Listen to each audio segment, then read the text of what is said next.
Hello again and welcome to another edition of Media Watch. I'm your co-host Eric Tait. I'm Bob Anthony. Good to see you, Eric. Again, Bob, back into the stretch, breach, whatever we want to call this. Yes. And brought to you by EVT Educational Productions and the good graces of Manhattan Neighborhood Network. We're here trying to do some background analysis and maybe even some brand new reporting on some of the news that we think will be of interest to you when this airs next Monday, because we're pre-taping on Thursday. The key story for us that's humorous but not humorous speaks to a young man in Irving, Texas, Ahmed Mohamed, and I suspect the story will still be percolating because it has had such wide distribution on social media and regular media.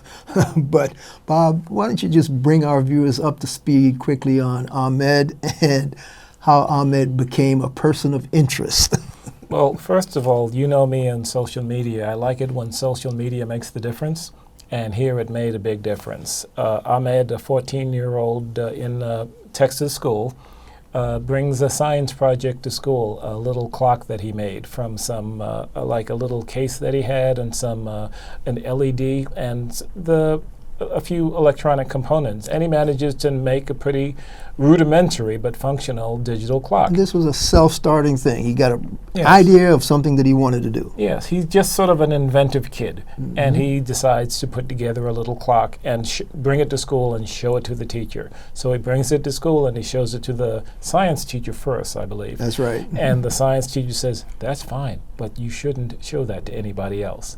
And because I believe that teacher had an idea of what would happen. He suspected, yes, but he didn't advise the young man why he didn't want him to show it to anyone else. Right. And the kid, not getting the drift, basically, shows it to another teacher who decides that it looks like a bomb, and before you know it, this smart 14-year-old Muslim kid is in handcuffs and taken away to the police station and accused of doing something to upset the school. A terrorist-type bomb hoax is the basic. Pretty much the bottom. The interesting thing about it is that they took this young man from his class down to not quite the principal's office. They took him to some other separate room, which the kid then started calling the interrogation room because basically they were grilling him. They brought these 4 police officers.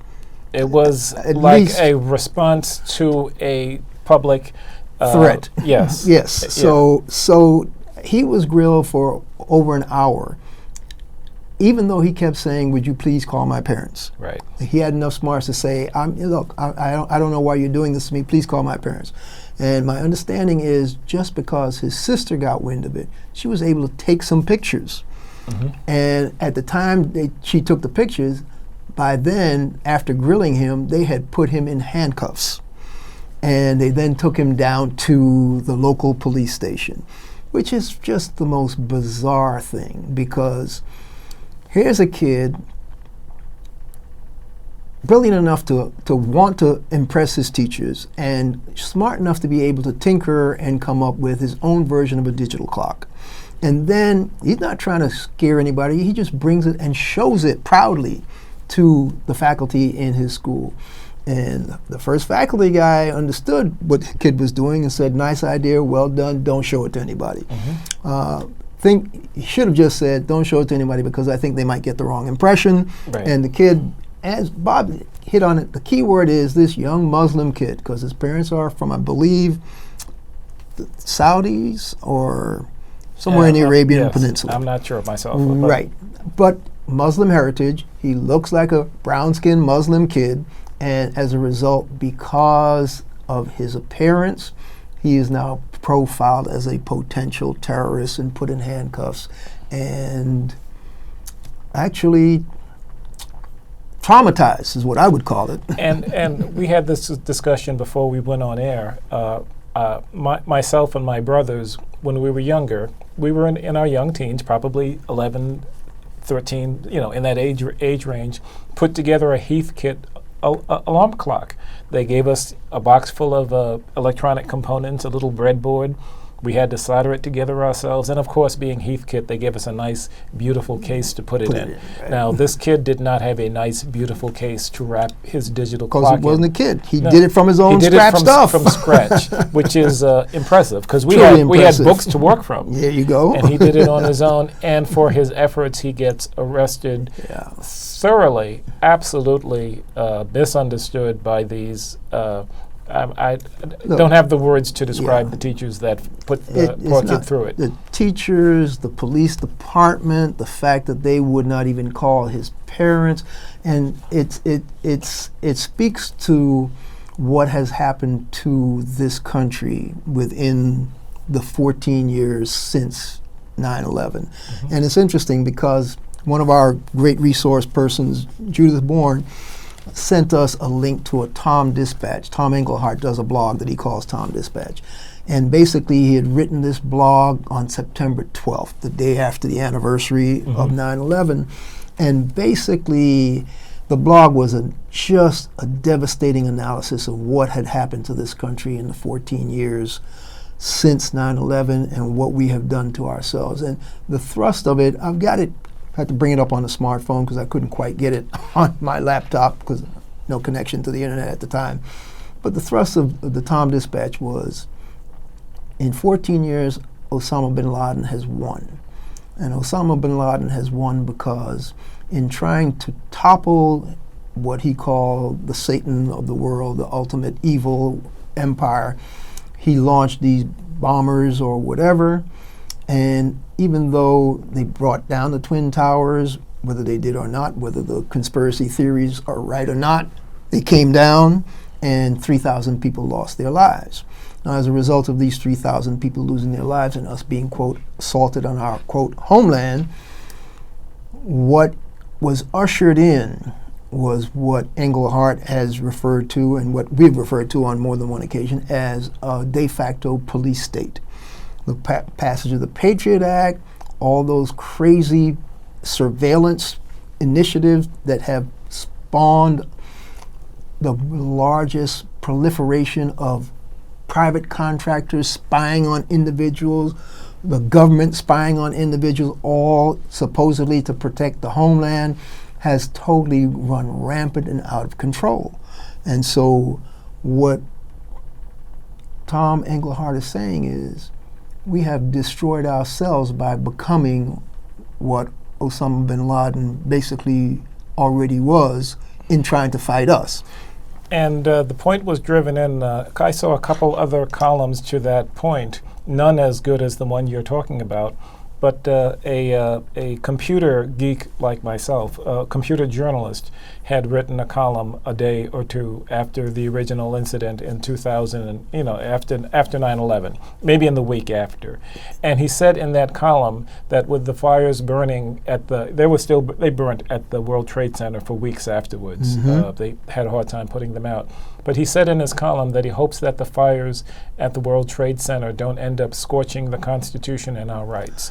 And he really nailed it on the head with that, because he could feel the pullback in protecting the right of freedom of speech and expression and civil rights coming as people reacted to the horror of 9/11. And believe me, he wrote that right after it happened. That's what he was fearful of. Yes, he reprinted it online just last week. Larry Magid, I have to give him credit. Oh yeah, definitely quote him. Yeah, you'll hear him on WCBS News Radio 88 now and then, and he reprinted his column, and I thought that was so perfect because he knew what was coming, and he was darn right. This is a little quote at the top of his article on the TomDispatch. 14 years of wars, interventions, assassinations, torture, kidnappings, black sites, the growth of the American national security state to monumental proportions, and the spread of Islamic extremism across much of the greater Middle East and Africa. 14 years of astronomical expense, bombing campaigns galore, and a military-first foreign policy, repeated defeats, disappointments, and disasters. 14 years of a culture of fear in America. I mean, it goes on. Okay. But that key phrase is a culture of fear in America. for people who call themselves home of the brave and land of the free. We have totally destroyed that freedom of the individual, and we have turned ourselves into craven cowards. And that's why young Ahmed Mohamed was put in handcuffs in Irving, Texas, because this country has gotten so fearful. It is just unconscionable what we have done. And what is the word, Islamophobia? I have seen that rattling around in the last couple days. I'm glad you said that, and I'll say it because Terry Carter, one of my Black Documentary Collective cohorts, sent me an email when this story broke. And Terry said to me in the email, "What do you think of this?" I'm not sure I can fault the local police because I'm looking at the picture of this thing, you know, and it could be a bomb. and I shook my head and I sent Terry Irving a quick response, and I said, "Terry, I'd be willing to make book and take bets that if Ahmed was a blonde, blue-eyed teenager who had made this clock and brought it and showed it to his teacher proudly, he would not have ended up in handcuffs, and we would not have this brouhaha on social media." Right. That was my response to Terry, and I understand. But if you start thinking from just a position of fear from everything that happens, then we might as well crawl in the hole, pull it behind us, and give up on the rest of the world. It's just crazy. I agree with that. It's when I first saw this floating through social media, people were retweeting it, so I kept getting alerts through the whole day, and I had to go look up to see what was going on here. Then when I realized it was a 14-year-old kid, the picture is heartbreaking of the little skinny kid in handcuffs. The picture is heartbreaking. As soon as I saw that, I was like, wait a second. This is a danger to America? Get out of here. It's just horrendous. I'm glad social media picked up on it. As a computer journalist, I'm happy to see when citizen journalists do their job, get the word out, because I have a pretty good idea that without social media, this would have stayed under the radar. Yeah, I think I saw the kid on MSNBC the same night or the night after it happened. That was last week sometime. And he said he was very grateful to all that reaction on social media because if it hadn't been for social media, he didn't know where he might have been. And so, yeah, sometimes it's interesting because, folks, probably you've seen some of this, but out of that craziness, some serious positivity came because there was one of the professors at MIT was on the same show with the kid on MSNBC and said, "You got a standing invitation to come visit us. I'd like you to visit our theoretical physics laboratory, whatever, because you're the kind of mind that we think should be a theoretical physicist. I know you can tinker well, you do well with your hands, but I want you to come down the theoretical side." He got a big invitation from the White House science guru who, on behalf of the president, said, "You need to come visit us at the White House because you represent what we want young people in America to be all about, entrepreneurship." But you know that the president himself tweeted, "Cool clock. Would you like to show it to us at the White House?" Yep. So I mean, I had to retweet that one. So it's out of negativity. There has been, for a change, a great big positive spin. So I'm happy to see that. But that same climate of fear that we're talking about, when you see this next Monday, it's like we're talking the day after the second Republican candidates debate took place on CNN, and I don't want to spend a lot of time on that, but I dumped in and out of that debate periodically in the course of the 2 hours, and I was totally appalled at some of the stuff that I was hearing, all that xenophobia, all that racist stuff that Donald Trump has been spouting. There was no pushback from any of those candidates that I could see to distance themselves from that kind of behavior. And so I'm just not sure. Oops. On the air, can't talk. I was supposed to turn that off, folks. But I'm not happy about where the status of the politics in this country is, and it's still a reflection of that same culture of fear that was generated in 2001. And I know when I was in there checking out the debate, I didn't hear one thing about the reactions and relationship of the general population, especially black citizenry and local police forces across this country, which for people in the black community is a serious issue. For people in other communities, it's equally as serious, because when you have those marches about Black Lives Matter, 50% of the folks marching don't look black and don't look brown. So it's interesting. Go ahead. No. You've got some stuff dealing with this whole police relationship, Bob, that I think you want to hit.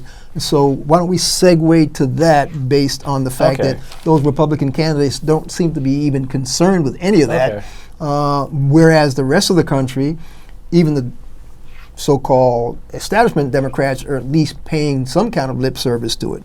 Well, there was one story, and I wish I could quote who wrote it. It was 3 questions you need to ask Carly Fiorina, who apparently did well in that debate. Oh, okay. And one of them had to do with the Black Lives Matter and her lack of attention to it. So I don't have the article up. We couldn't queue it up. Who said you need to ask these? So I'll wait until we can quote properly, rather than dig into that. Okay. But using that as a springboard, in doing some research for the show, I came across a number of headlines. I saw a headline about a young man in custody in St. Louis, Missouri, who was in some state of distress and unconscious, and a paramedic was saying, you need to get this man to a hospital. And the police refused to get him to a hospital, so the man ended up in a serious state. By the time they finally did get medical care, there was a story being noised about by the police that, well, he tried to hang himself in his cell. Well, the guy woke up, survived whatever happened to him, and said, I don't know what they're talking about. I'm in jail for traffic tickets. Why am I going to try to kill myself? So I don't think you need to believe that story. The rhetoric from the Houston sheriff about his reaction to the Black Lives Matter movement was that because of their movement and their language, they caused the shooting of the police officer in Houston. Another policeman, I think another Texas policeman, put up a Facebook account that the Black Lives Matter people are nothing but American homegrown terrorists. And I'm going, wait a minute. You guys having a hard time trying to decide whether the Ku Klux Klan and the Knights of the White Camellia and those skinhead, crazy survivalists and people who are killing abortion doctors, you have a hard time calling those people homegrown terrorists, and you're going to call people who have not shot anyone, not killed anyone, not raised a finger against anyone, a version of American homegrown terrorists? And then he gets upset when his local officials say, well, we think maybe you need to retire because your perspective might not be quite right. So I'm going, look, the reason why Black Lives Matter and that movement matters is because there's a disproportion in who's killing whom and who's getting killed. And Bob, I think you got something that the Christian Science Monitor wrote about, I think September 18th, 16th. Yeah, when we air, it'll be like the previous Wednesday or so. And the bottom line was, because things have gotten so out of hand, somebody who worked at Whataburger decided they were not going to serve any police officers. They were, whether it's the Black Lives Matter movement or their own personal interactions with police, this person just said, no, we're not going to serve police officers. We don't serve police officers. So as a result, the same brouhaha that took place in Florida when the young kid was accused of supposedly not serving, even though the kid didn't say it, was some joke his manager had made. In that case, it was a bad joke. Bad joke. In this case, they actually said we're not serving police. That's how things have deteriorated. But because there's such publicity now about all these killings, well, when the Christian Science Monitor decided they would look into that Whataburger story, they actually did. They reported what transpired, but then they did some serious reporting. They did some digging down, and you luckily brought a printout for us. And should I go straight to the stats? Yeah, do some updating stats so folks can get a sense of what the picture is really like. I'll read the first 2 graphs, and that should give the whole the whole mix. According to the Houston Chronicle, Harris County Sheriff Ron Hickman grieved at a news conference for his fallen officer. That's the Houston cop who was shot. Correct. though also criticized the rhetoric coming from the Black Lives Matter movement. Quote, at any point when the rhetoric ramps up to the point where calculated, cold-blooded assassinations of police officers happen, this rhetoric has gotten out of control. We've heard Black Lives Matter, all lives matter. Well, cops' lives matter. So why don't we just drop the qualifier and just say lives matter and take that to the bank? But activists say that the qualifier is necessary to highlight the notion that currently black lives are not being valued. This is Christian Science Monitor going a little bit further. Right. Statistics on police killings can be inconsistent because of the lack of data collected on such incidents, but a 2014 ProPublica analysis showed young black men are 21 times more likely to be killed by police than white men. Quote, the 1,217 deadly police shootings from 2010 to 2012 captured in the federal data show that blacks age 15 to 19 were killed at a rate of 31.17 per million, while just 1.47 per million for white males in that age range. So, Yeah. I mean, Died in the hands of police, right? died in the hands of police, correct? So- and so Yeah, there's a large discrepancy right. there. So we're not talking balance, and we're talking, and we can understand his concern about Sure. his officer being killed. Obviously, Yeah. shouldn't happen. But to say that this qualifier isn't needed and that there's some balance here, there is no balance here. Blacks are being killed at a much higher rate, and this conversation needs to happen. Despite what he says. Yeah. And My opinion. No, not opinion. That's actual data, facts based on data. You can get the data and you can report it and say, you make the analysis based on the data and you go, that's not quite a balance. Right. That's not an opinion. That's just analyzing the data. Them are good numbers. Yeah. Well, they're my bad numbers. The interesting thing, though, is they keep coming up with these kinds of rhetoric when they come up with this assault on Black Lives Matter movement, that because of their language, it's now open season on police officers across the country. Right. And we know that that's not the case, because guess what? Christian Science Monitor went back and checked some more data just to try to put that in perspective, and this is what they dug up. Quote from the same Christian Science Monitor article. According to the National Law Enforcement Officer Memorial Fund, which tracks police fatalities, 64 law enforcement officers have been killed this year, 2015. That's a 3% increase compared to this time last year. Though, interesting point, the leading cause of death is traffic accidents. Firearm fatalities have actually dropped by 22%. So this wild rhetoric about open season and now this language from Black Lives Matter are causing people to go out and kill cops. Well, guess what? Firearm fatalities against police officers actually dropped by 22%. Okay, so it's 3% from last year to this year.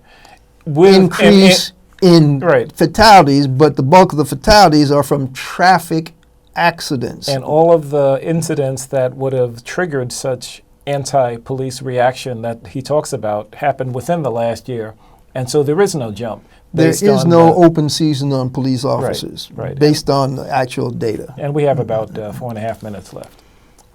That's all? Yes. Oh, wow.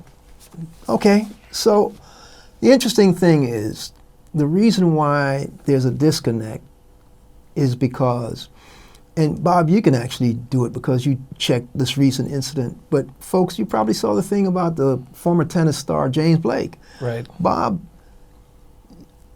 if we tried to show you the video, it's the worst physical assault on an innocent individual that I've seen in a long time. He's leaning up against the Grand Hyatt, which is right next to Grand Central Terminal here in New York. And it's funny, well, it's not funny, because I use the same entrance all the time. I probably lean up against that same post every now and then. Yeah, right. And James Blake, if you've ever, just take a picture of him. Just look at a picture of him. The least threatening individual you will ever see. And he's there just checking his text on his cell phone, and he's viciously tackled, dropped to the ground, handcuffed, knee in the back, all because someone else misidentified him as a suspect. Possible suspect. Possible suspect. Possible suspect. In a not in a violent crime, but in a identity theft case. Selling stolen cell phones or identity theft. It's some white collar kind of crime, possibly. But no armed robbery. Right. No need for a takedown like that. I mean, at best, it could have been just a few cops question him. At least you resemble a possible suspect. We need to see some ID, et cetera, et cetera. Yes. This guy came out of nowhere in almost a flying tackle. Right. Just wrestle and ram this young man to the ground, to the pavement. Former U.S. Open tennis star. Ranked tennis player. Yes. Right. As high as number 4 in the world at one point. And basically a legend at the U.S. Open. And even if he wasn't, Bob, even if it was just you standing there checking your messages, why should they be tackling you to take you to the ground? Correct. It makes no sense. But that's the kind of behavior that's been happening across the country, not just in New York City, not just in Irvine, Texas, putting a 14-year-old in handcuffs, not just in St. Louis, Missouri, where some guy ends up unconscious and has to go to a hospital and is accused of supposedly trying to hang himself. Look, we probably have a minute and a half left. Correct. There are more things that we could talk about, but because, look, Bob, what do we say to our viewers that can help us get this culture of fear into the past? Well, I mean, first, I like the social media aspect. I like being able to get the word out when you see something bad happen and not just assume somebody else will. That's always a good thing. And just connecting with other people always works. I mean, unfortunately, with a couple items we can't get to, but just be there and respond. All right. Listen, keep your cell phones handy. You see something strange, take pictures. Yeah. Because I tell you, one video is worth 10,000 words. Right. And in the case, we still have like 50 seconds left, but in the case of James Blake, the police union chief calls it un-American that we had bad things to say about the officer who tackled him. We're really un-American in having an opinion. But anyway, we can go we've after had another words day. about Patrick Lynch before. And Patrick Lynch, from my estimation, based on his reaction to these things, tends to be more of a fascist in nature than a factual person in nature. And he tends to be unhelpful rather than helpful. That's correct. And we have about 15. So this has been Media Watch. I'm Eric Tait. I'm Bob Anthony. Once again, a really good discussion. Folks, thank M&N, thank EVT Educational Productions, and we'll catch you the next time. And please catch us on our YouTube channel, Media Watch EVT. Thank you.